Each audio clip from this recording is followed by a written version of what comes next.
would be known as Scar. I am no longer Taka, I'm Scar. Scar turned away from Mufasa and walked out of the cave, leaving his former friend injured and alone. He walked into the dawning day, his heart filled not with victory but with a chilling emptiness. He had chosen power over friendship, ambition over loyalty, and in doing so he had become the very thing he claimed to despise. Mufasa eventually recovered from his wounds, though the scar on his spirit ran deep. He continued his journey, eventually reaching the place where the sun set in the west. There, he found what he sought, a pride of strong and noble lions.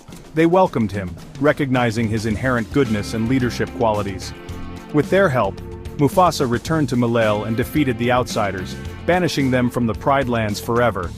He returned to find Eshe waiting. She had survived the attack, though gravely wounded. With her dying breaths, she named Mufasa the protector of Malale and the rightful king of the Pride Lands. Mufasa, his heart heavy with the loss of Ishe and the betrayal of Scar, accepted the responsibility. He vowed to rule with wisdom and compassion, honoring the sacrifices made to protect his home. Mufasa never spoke of what happened between him and Scar that night. Simba paused in his story, looking down at Kiara. But I believe he always hoped his brother would find redemption.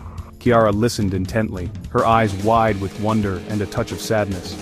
Simba's story had painted a picture of her grandfather, not just as a legendary king, but as a lion who had faced immense challenges and emerged stronger, kinder, and more determined to uphold the balance of the circle of life.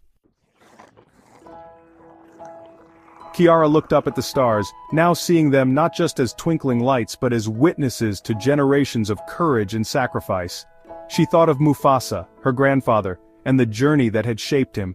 She thought of Scar, her great-uncle, and the darkness that had consumed him.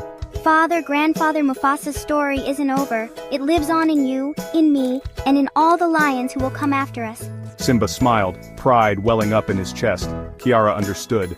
The legacy of a king was not just about power or territory. It was about the choices one made, the battles one fought, and the love one held for their family and their home. Kiara, filled with the spirit of her grandfather, vowed to live a life worthy of the sacrifices made for her.